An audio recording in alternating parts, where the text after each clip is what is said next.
हमारे पास lease term है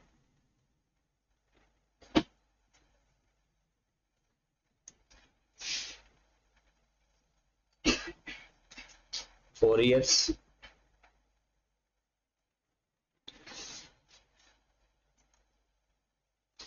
annual installment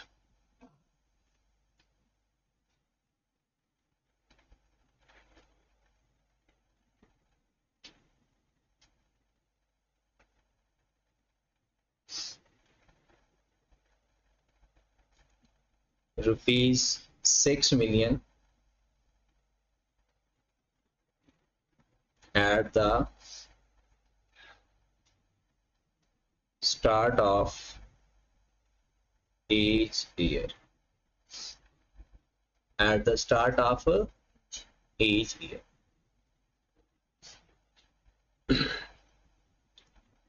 Purchasing option,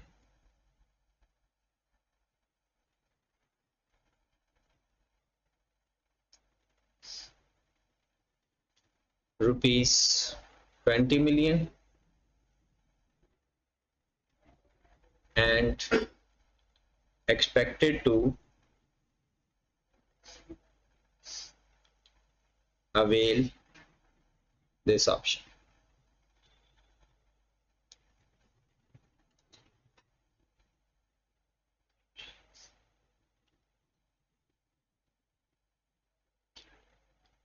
Useful life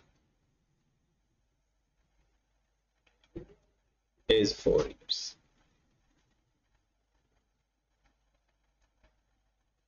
Implicit rate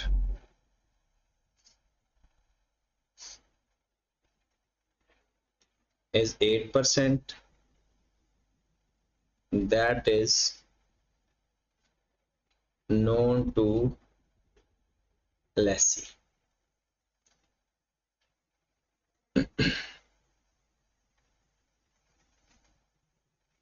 Initial direct cost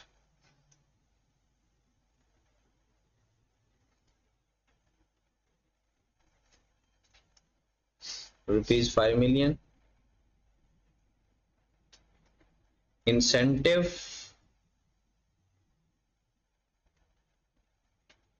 receive ₹2 million.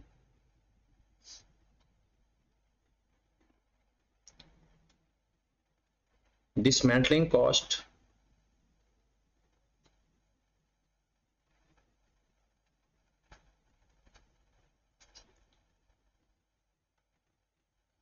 ₹4 million. Cost of capital या rate of discount is 10%. ये question है जी, इसमें कुछ चीजें हमने ऐड की हैं जो परेशान करें ताकि हम उनको सीखें। एक तो एक डिस्काउंट रेट उसने दे दिया डिसमेंटलिंग के कॉस्ट के साथ, बाकी तो मेरे ख्याल वही पुरानी चीज है। अगर डिसमेंटलिंग का अपना डिस्काउंट रेट गिवन हो तो उसके लिए उसकी प्रेजेंट वैल्यू फाइंड करने के लिए उसका अपना डिस्काउंट रेट इस्तेमाल होगा, इम्प्लिसिट रेट इस्तेमाल नहीं होगा। अगर क्वेश्चन के अंदर उसका अपना डिस्काउंट रेट नहीं गिवन तो उसके साथ भी वही रेट इस्तेमाल करो जो कंपनी का इस्तेमाल हो रहा है। बट अगर उसका अपना कॉस्ट ऑफ कैपिटल या डिस्काउंट रेट गिवन होगा तो उसका अपना रेट इस्तेमाल होगा। ठीक होगी बात।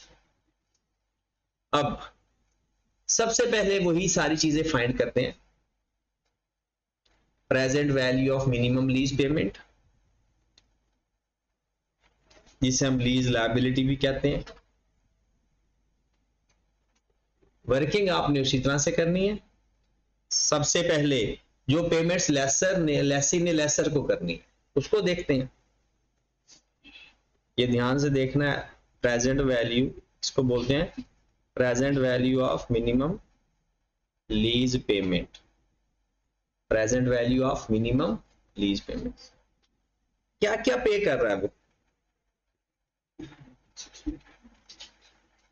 सिर्फ 6 मिलियन पे कर रहा है और दूसरा क्या पे कर रहा है? एक 6 मिलियन पे कर रहा है, और एक 20 मिलियन पे कर रहा है, और भी कुछ पे कर रहा है। डिसमेंटलिंग कॉस्ट क्या लेसी लेसर को पे करता है?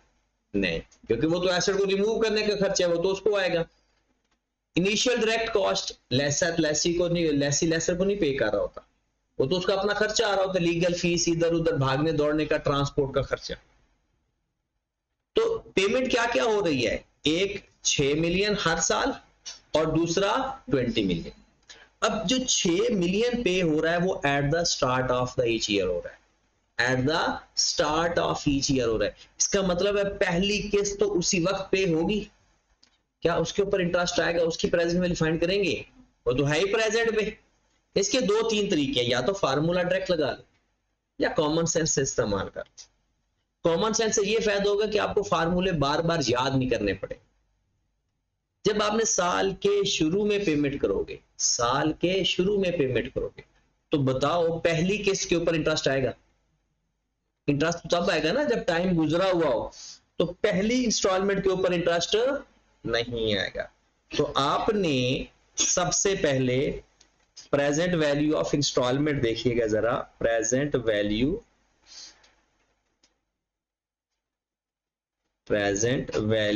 Of instalment. पहली किस्त पे की आपने 6 मिलियन की किस्त एक, प्लस अगली जो इंस्टॉलमेंट आपने पे की हैं। अब बस सिंपल सी बात मैं बता दूं, अगर डायरेक्ट फार्मूला लिखना है, मैं यहां ऊपर लिख लो फार्मूला साइड पे, ऐसे परेशान ना हो जाओ कभी, लिखना तो नहीं चाहिए कि अगर साल के एंड पे है ना तो r into 1 minus 1 plus I की power minus N over I, और अगर इंस्टॉलमेंट एडवांस है तो r plus r into 1 minus 1 plus I की power minus N plus 1 over I, ये फार्मूला होता है। ये माइनस एन प्लस 1 का मतलब क्या है? ये इंस्टॉलमेंट एक कम कर रहा है। माइनस एन प्लस 1 का क्या मतलब है? इंस्टॉलमेंट एक कम कर रहा है। तो देखे ना, -4 होगा, -4 प्लस 1, -4 प्लस 1 -3। अब -3 का मतलब क्या? एक किस्त कम हो गई। और मैंने आपको एक बात सिखाई थी, ये फार्मूलों से निकालने की कोशिश कर रहा हूं, 6 इंटू 1 माइनस, रेट कितना है उसका? 8%, 1.08 की पावर -3 ओवर 0.08। ये पावर मैंने कैसे ली -3? टोटल 4 लीज टर्म्स हैं, पहली किस्त हो गई, बाकी कितनी किस्तें बच गई? 3। जितनी किस्तें बचेगी ना वो ऊपर पावर में, जितनी किस्तें बचेंगी ऊपर पावर में। हाँ जी, कितनी आ गई प्रेजेंट वैल्यू ऑफ इंस्टॉलमेंट? 21. फिर परचेजिंग ऑप्शन भी है,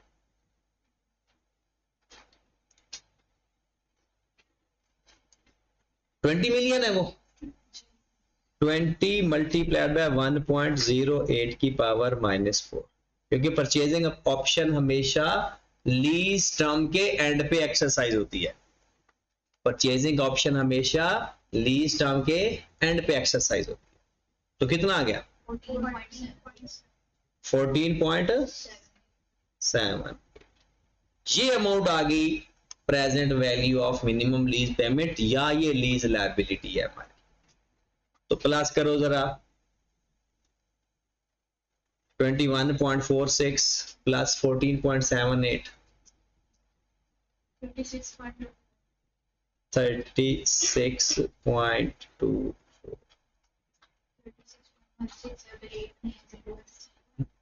7 के बाद 0। अच्छा, 7 के बाद 0 है, तो ये कितना आ गया? 36.16। ये क्या आ गया? Lease liability. अभी हमने फाइंड करना है अभी कुछ और भी, इसके अंदर इनिशियल डायरेक्ट कॉस्ट कर दें, इनिशियल डायरेक्ट कॉस्ट नेट करके, टोटल 5 है, 3 मिलियन हमें इंसेंटिव मिल जाएगा, 2 मिलियन इंसेंटिव मिलेगा, तो 2 मिलियन माइनस कर देंगे तो कितना आ जाएगा। फिर उसके बाद और भी कुछ है या नहीं, कुछ और पे करना है, कोई और खर्चा उसका आ रहा हो। Decommissioning, present value of decommissioning, decommissioning है कितनी, 4 मल्टीप्लाइड बाय 1.10 की पावर -4, 4 मल्टीप्लाइड बाय 1.10 की पावर -4, कितना 2.73। लो जी, ये हमारे पास आ गया राइट ऑफ यूज एसेट।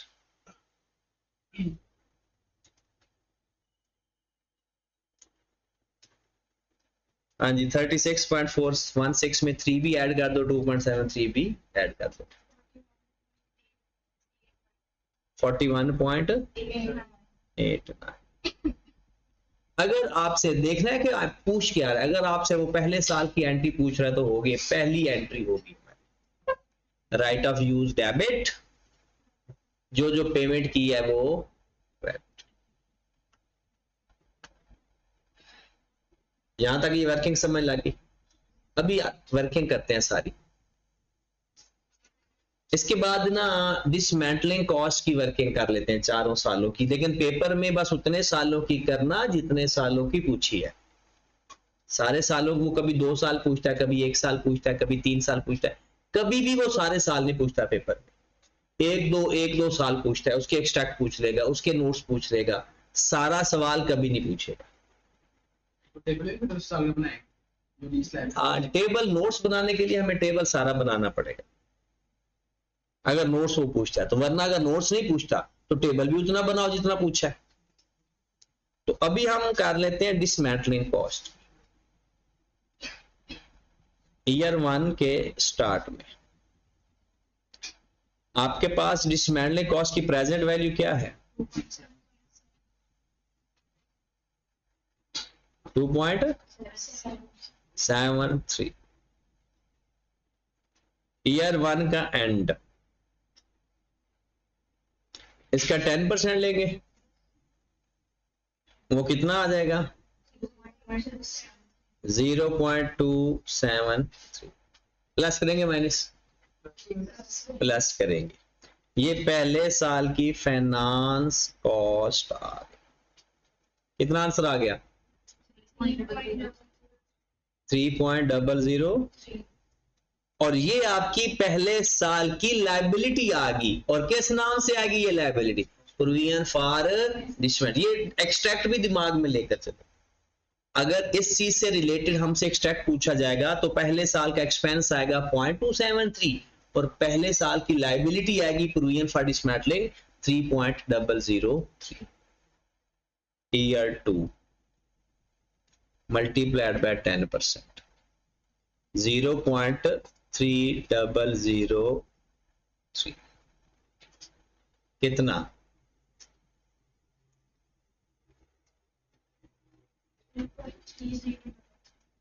3.3003,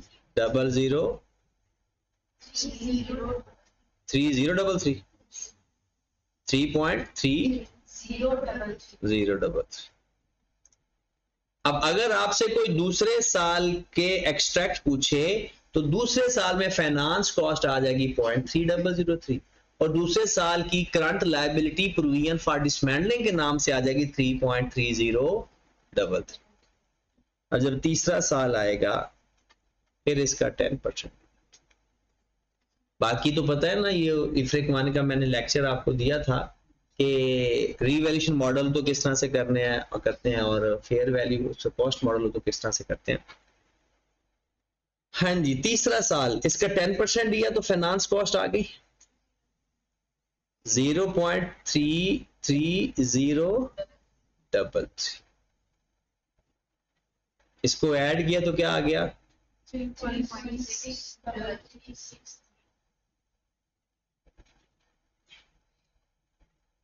और ईयर 4 के अंदर फाइनेंस कॉस्ट आ जाएगी 10%,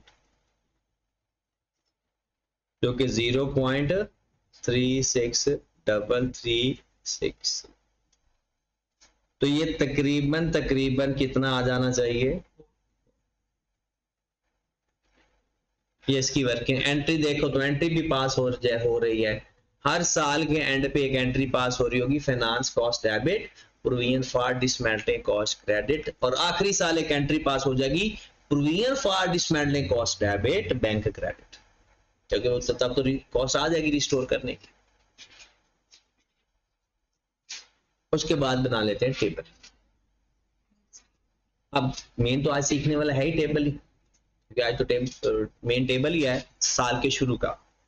अच्छा, टेबल कल वाले फॉर्मेट पर भी बन सकता है, तो मैं थोड़ा फॉर्मेट चेंज करने लगा हूं, आपको एक्सट्रैक्ट बनाने में आसानी होगी और नोट्स बनाने में और जर्नल एंट्री पास करने में। तो ये टेबल कोई नहीं बनवाता, लेकिन आई कैप की बुक में बनाओ, तो आई कैप ने भी थोड़ा सा बेहतर कर दिया काम, ताकि वो स्टूडेंट से जो गलती बार बार जिस चीज पे गलती होती थी याद रखना पड़ता था, वो गलती के होने के चांसेस कम हो जाएंगे। ये टेबल बनाना कब है? पहली बात अभी तो यही सुनो ना, कल हमने साल के एंड के 2 सवाल कर लिए ऑलमोस्ट, उसमें कोई मसला नहीं। अब साल के शुरू में, इसका मतलब है पेमेंट का टाइम कोई और होगा, ईयर एंड कोई और होगा। पेमेंट का टाइम कोई और है, ईयर एंड कोई और है। जब भी ऐसी सिचुएशन आए तो हम टेबल इस तरह का बनाएंगे जो अभी हम बना रहे हैं। क्या टेबल का फॉर्मेट क्या होगा, कॉलम क्या होगा इसका? पहले डेट, फिर ओपनिंग बैलेंस,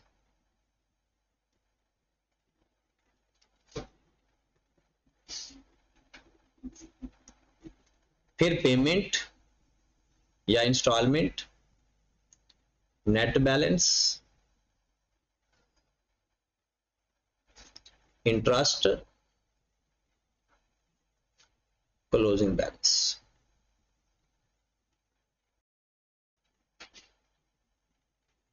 ये टेबल हम बनाएंगे, और इस टेबल का हमें क्या फायदा होगा? बस लाइन को देखकर ही सारी एंट्रीज पास हो,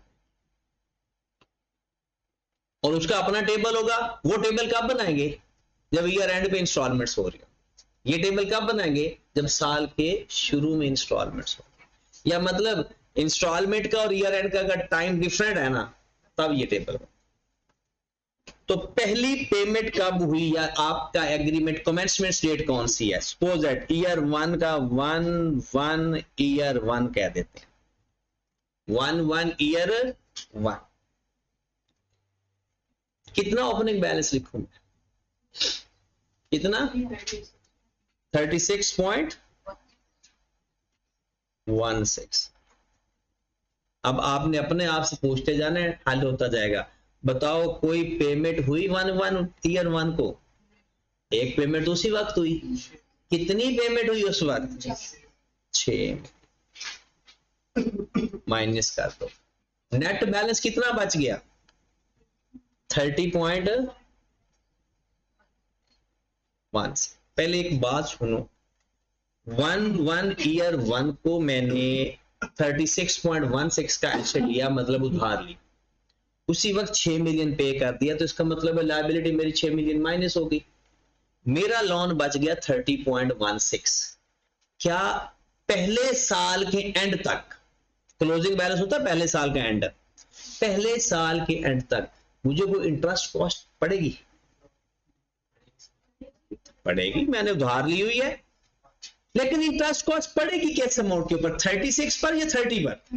30 पर, क्योंकि 36 में से 6 तो मैंने पे कर दिया, इंटरेस्ट मुझे पड़ेगा। पिछले क्वेश्चन में हम उसी अमाउंट पर इंटरेस्ट ले लेते थे, भला क्यों? क्योंकि साल के एंड में पेमेंट करते थे तो इंटरेस्ट उसी अमाउंट पर आ जाता था। अब हम पेमेंट कर चुके हैं तो पेमेंट माइनस करके इंटरेस्ट है, तो 30.16 का ले लें 8%, कितना? ये तकरीबन 3-4 डिजिट बता दिया करें, फिर आपका राउंड ऑफ का एरर कम से कम आएगा। 2.4128। अब आप लोगों का क्लोजिंग बैलेंस कितना बच गया, ये थोड़ा टेक्निकल काम है। बताएं क्लोजिंग बैलेंस आप बता दीजिए, क्लोजिंग बैलेंस कितना है लायबिलिटी का, इंटरेस्ट ऐड करके। देखिए ना, साल के शुरू में आपका 30.16 बच गया और साल के एंड तक इंटरेस्ट भी तो ऐड हो जाएगा, क्योंकि अगली पेमेंट तो हमने अगले साल के शुरू में करनी, अगली पेमेंट हमने अगले साल के शुरू में करनी है। मेरा 30.16 मेरी लायबिलिटी है, पूरा साल गुजरा, उसका इंटरेस्ट भी मैं एंट्री क्या पास करता हूं, finance cost debit lease liability credit, finance cost debit lease liability credit. और जब मैं लीज लायबिलिटी क्रेडिट करूंगा तो लीज लायबिलिटी मेरी बढ़ जाएगी। तो कितना मेरा क्लोजिंग बैलेंस आ जाएगा, 32.5728। अब आ जाए हम 1 ईयर 2, हमारा बैलेंस है 32.5728। तो पहले इंटरेस्ट लूंगा या पहले पेमेंट हो जाएगी ईयर 2 में, पहले पेमेंट हो जाएगी, इसलिए मैंने पेमेंट का कॉलम ही पहले बना दिया।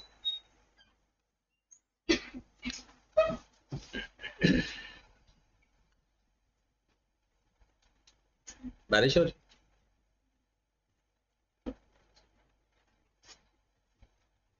6 मिलियन पेमेंट करो माइनस जरा, 20.5728। अब मैं इंटरेस्ट किस पे लूंगा, इसी अमाउंट के ऊपर। लो जरा इसका 8%, 2.1258। तो मेरा क्लोजिंग बैलेंस इसको प्लस करने से आ जाएगा, करो जरा प्लस, कितना 28.6986।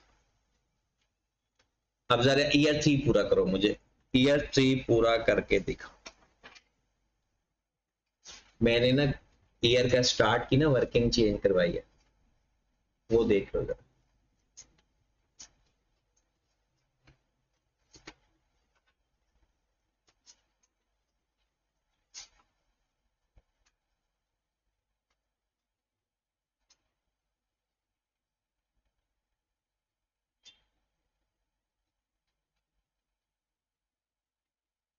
इंटरेस्ट कितना आ रहा है, किसके ऊपर आएगा, 22 पे कितना आ रहा है, 8159। प्लस करके बताओ कितना आ गया, 1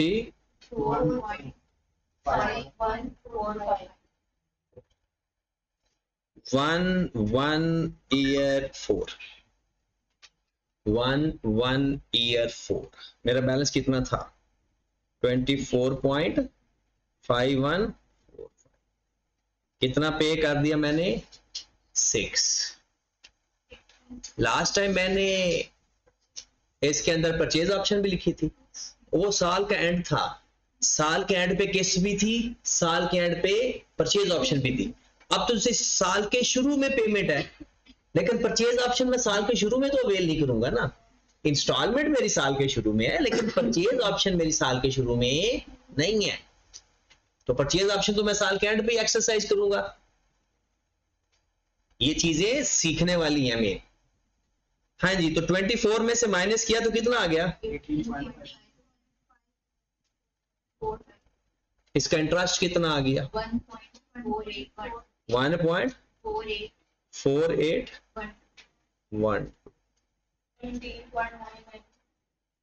20 वो जो परचेज ऑप्शन आएगी ना वही अमाउंट आएगी। और अब आएगा साल का एंड, 1 ईयर 4 एंड, कितना बैलेंस बचा, 20। परचेज ऑप्शन मैंने अवेल कर ली, 20 खत्म।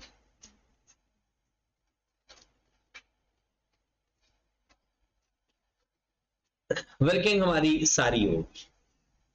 अब इन 3 वर्किंग से पूरा लीज होता है, लेसी की अकाउंटिंग में सिर्फ ये 3 वर्किंग है और कोई वर्किंग नहीं है। बस एक और सवाल हमने करना है कि जब इंस्टॉलमेंट्स एक से ज्यादा होंगी साल के अंदर, अभी तो हमने एक ही इंस्टॉलमेंट कर रहे हैं ना, साल के शुरू में और साल के एंड पे।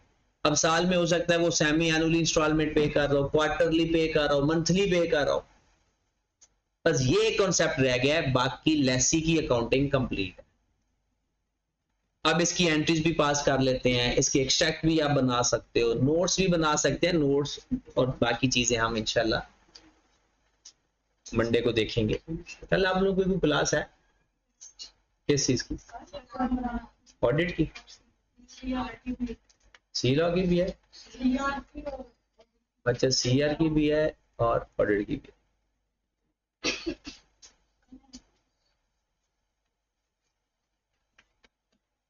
कितने टाइम के?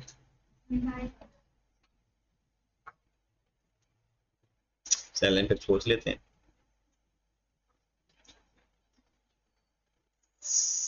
चैलेंज एंट्रीज में चलते हैं। आखिरी एंट्री मैंने आपको कल पढ़ानी है क्योंकि वो सारी एडजस्टमेंट हो जाए आपकी एक दफा। पहली एंट्री क्या पास होगी? 1 राइट ऑफ यूज डेबिट। अब जरा देखना,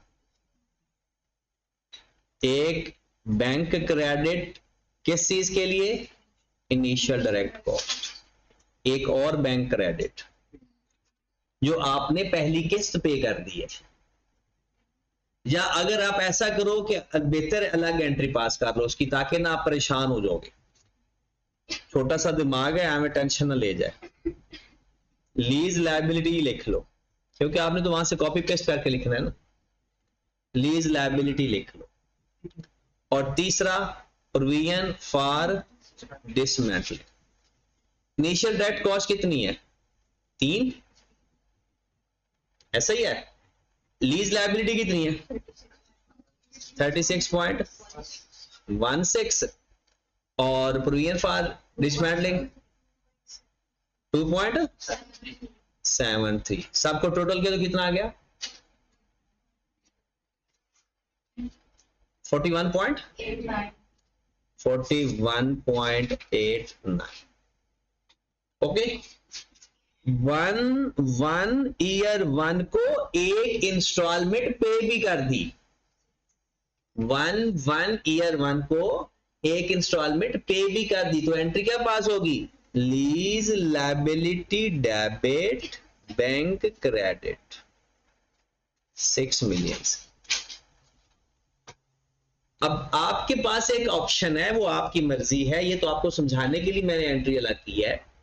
अब चाहो तो ऊपर वाली एंट्री के अंदर बैंक के नाम से 6 मिलियन और लीज लायबिलिटी के नाम से 30.16 लिख सकते हो। यहां पर जो 36.16 लिखा है, यहां इसके अंदर ही बैंक लिख दो 6 से और लीज लायबिलिटी लिख दो 30.1। ऐसा भी कर सकते हैं, एक ही एंट्री के अंदर भी कर सकते हैं। अगर आपको ये कंफर्म याद रह जाए कि मैंने आज ही एक किस्त पे कर दिया है, तो उस एंट्री के अंदर ही आप एडजस्टमेंट कर सकते हैं। बात समझ लगी इस चीज की? 1 की हमारी एंट्री हो गई। अब आ जाते हैं 31 दिसंबर ईयर 1। 31 दिसंबर ईयर 1 क्या क्या आएगा? एक डेप्रिसिएशन, एक प्रोविजन फॉर और एक फाइनेंस कॉस्ट। पेमेंट की एंट्री नहीं आएगी, पेमेंट की तो हो चुकी है। फाइनेंस कॉस्ट की आनी है क्योंकि फाइनेंस कॉस्ट तो अकर हुई है। चलें जी, एक एंट्री पास हो जाएगी डेप्रिसिएशन टू अक्यूमुलेटेड डेप्रिसिएशन। वो तो एसेट को 4 पे डिवाइड करते हैं। 41.89 डिवाइड बाय 4 10.4725 10.4725। एक एंट्री पास होगी finance cost debit provision for decommissioning credit 0.273। 273.27 और फिर एक एंट्री पास होगी finance cost debit lease liability credit. Finance cost debit lease liability credit कितनी अमाउंट से? तो जाओ अपने टेबल में पहले साल का इंटरेस्ट जाकर देख लो। 2.4128 2.41 ओके की बात। ये हमारा ईयर 1 कंप्लीट हो गया। अब ईयर 2 पे चलते हैं। 1 ईयर 2 ईयर 2 31 दिसंबर नहीं, 1 ईयर 2 हमने इंस्टॉलमेंट नहीं पे करनी। क्या एंट्री पास करेंगे? Lease liability debit finance cost credit कितने से? अच्छा, इसकी एंट्री एक और तरीके से भी बनती है। अगर तो वो यहां पर लीज लायबिलिटी क्रेडिट नहीं करता तो और ऑप्शन क्या है उसके पास? Interest payable. क्या है? इंटरेस्ट पेएबल पता होना चाहिए, क्योंकि आप कोई पास होना तो और बात है, चीजों की समझ होना बहुत जरूरी है। इंटरेस्ट पेएबल, अगर इंटरेस्ट पेएबल लिखोगे ना तो फिर जब ये एंट्री पास करोगे ना तो फिर कुछ इस तरह से एंट्री पास होगी। सॉरी, ये बैंक क्रेडिट होगा, लीज लायबिलिटी टू बैंक। तो फिर देखना, फिर एंट्री कुछ इस तरह से पास होती, बैंक क्रेडिट 6 से, इंटरेस्ट पेएबल 2.4128 से, और बाकी फिर लीज लायबिलिटी। अगर आप ये लीज लायबिलिटी पे ऐड नहीं करते, इंटरेस्ट पेएबल के नाम से लिखते हो, तो फिर सारी लीज लायबिलिटी आएगी भी। ठीक है, तो अगर लीज लायबिलिटी में ऐड करके लिखते हो तो ये तरीका है। अगर लीज लायबिलिटी में ऐड करके नहीं लिखते हो तो अलग अलग करके लिख दो, इंटरेस्ट अलग लिख दो और बाकी की अमाउंट एक लीज लायबिलिटी में चली जाए। हाँ जी, ईयर 2 के एंड पे फिर 31 दिसंबर ईयर 2। अब तो काम ही आसान हो गया। एक डेप्रिसिएशन की एंट्री, एक डिसमेंटलिंग की एंट्री और एक फाइनेंस कॉस्ट की entry. Depreciation to accumulated depreciation, उसी अमाउंट से 10.4725 10.4725 10.4725 फिर finance cost debit lease provision for dismantling credit 0.3003 0.3003। फिर उसके बाद क्या एंट्री पास होगी? Finance cost debit lease liability credit कितने से? 1258 125 हो गई एंट्री। ईयर 2 भी हमारा खत्म हो गया।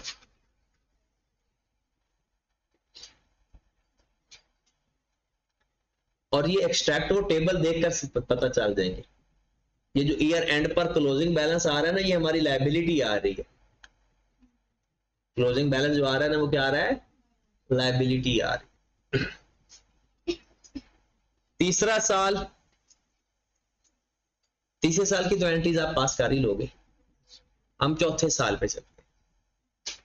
चौथे साल में अगर 1 ईयर 4 की बात करूं मैं, तो एक एंट्री पास होगी lease liability debit bank credit कितने से? 6 मिलियन से। Lease liability debit bank credit 6 million से। ठीक होगी बात। फिर उसके बाद provision for finance cost debit, बल्कि डेप्रिसिएशन पहले लिख लें। 31 दिसंबर year 4, depreciation to accumulated depreciation कितने से 10.4725, 10.4725। फिर उसके बाद finance cost debit, provision for decommissioning credit कितने से, डिसमेंटलिंग की आएगी 0.363336, 0.3633, और साथ ही इसकी एंट्री दूसरी भी पास कर दो क्योंकि खत्म हो गया ना, चौथा साल था, एंड हो गया उसका। Provision for dismantling to bank, कितना डिसमेंटलिंग में खर्च आया था, 4 मिलियन। तो 4 मिलियन हम डेबिट कर रहे हैं, क्या ये क्रेडिट भी हुआ था? क्रेडिट तो ये कितनी अमाउंट से हुआ था, शुरू में जाएं जरा एसेट की वैल्यू देखें, प्रोविजन फॉर डिसमेंटलिंग 2, तो 4 से क्यों डेबिट कर रहे हैं? हर साल भी तो थोड़ा थोड़ा क्रेडिट हो रहा था और वो टोटल 4 ही हो गया था एंड पर, एंड तक वो टोटल 4 हो चुका था। तो provision for dismantling debit, bank credit.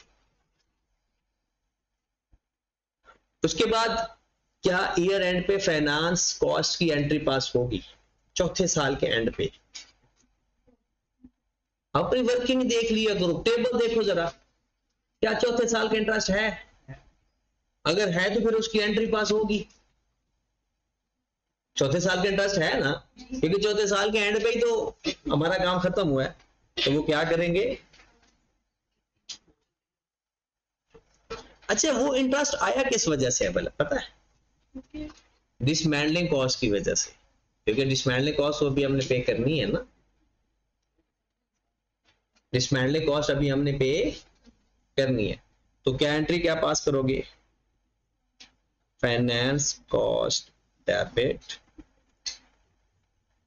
Lease liability कितने से 1.481, 1.48, सॉरी भी उसके अंदर ही है, सॉरी डिसमेंटलिंग कॉस्ट उसके अंदर नहीं होती, डिसमेंटलिंग कॉस्ट अलग से होती, उसकी अलग वर्किंग करते हैं। उसके अंदर ना परचेज ऑप्शन होती है, ये परचेज ऑप्शन है, क्योंकि परचेज ऑप्शन तो अभी अवेल करनी है ना। तो परचेज ऑप्शन अगर ना होता तो वो पैसे वैसे ही खत्म हो जाते, उधर ही खत्म हो जाते, वैसी वैल्यू 0 हो जाती। हाँ जी, अब आखिरी एंट्री तो मैंने आपको बताया कि वो अभी मैंने आपकी पेंडिंग की हुई है, ताकि ना एक दफा जब नोट्स पढ़ाऊंगा तो वो सारी चीजें उसके साथ क्लियर करूंगा कि जब उसने परचेज ऑप्शन अवेल करनी है ना, ये वाली एंट्री मैंने अभी आपको करवानी है कि PPE to right of use asset को कैसे डेबिट करना है, PPE to right of use कैसे डेबिट करना है, क्योंकि हर सिचुएशन में थोड़ा सा चेंज आता है। तो मैंने सोचा कि सारी सिचुएशन एक ही दफा बता दूंगा ताकि मिक्स होने के चांस खत्म। ओके होगी बात?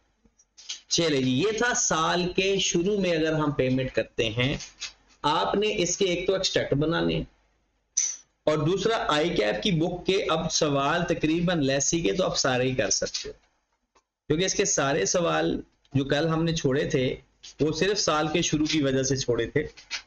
कल कौन सा क्वेश्चन था आपने जो किया है, 70।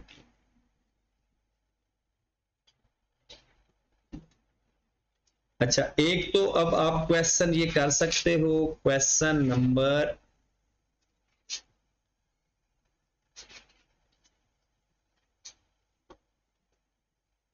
ये जो 11 है ना, ये जो क्वेश्चन नंबर 11 लिखा हुआ है ना, ये बेसिकली 11, 12 और 13 ये एक ही क्वेश्चन है। 11, 12, 13 उसने क्या किया, एक में एंट्री पास करवाई है सिर्फ लीज की, एक में फिर वो टेबल बनवा रहा है, एक में वो डेप्रिसिएशन और प्रोविजन फॉर डिसमेंटलिंग की एंट्री पास करवाए। तो ये एक ही सवाल है, आप एक ही इकट्ठा कर लेना और फिर सारे ऑप्शन उसके साथ मैच कर लेना। क्वेश्चन नंबर 11 करना है आपने, एक 12 भी हो गया, 13 भी हो गया इसके अंदर ही, 14 अभी नहीं करना, इसको एंड पे करना है, 15 भी नहीं करना,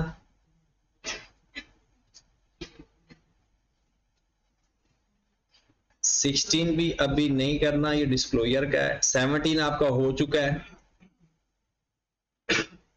आपने 18 करना है। अब 18 के अंदर उसने 2016 तक के एक्सट्रैक्ट मांगे हैं विद कंपैरेटिव। इसका मतलब है पिछले साल के और इस साल के, सिर्फ 2 सालों के एक्सट्रैक्ट आपने बनाने हैं। 2014 से शुरू हो रही है आपकी इंस्टॉलमेंट और 2016 तक आपने जाना है, तो 30 जून 2016 तक और 30 जून 2015 तक।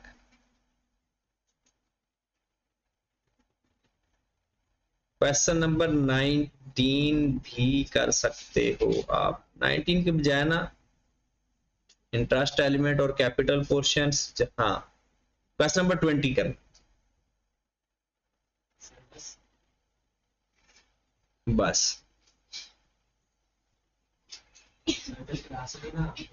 वैसे 21 भी कर ही सकते हो, हाँ 21 भी कर लेना, वो भी एक्सट्रैक्ट का ही है।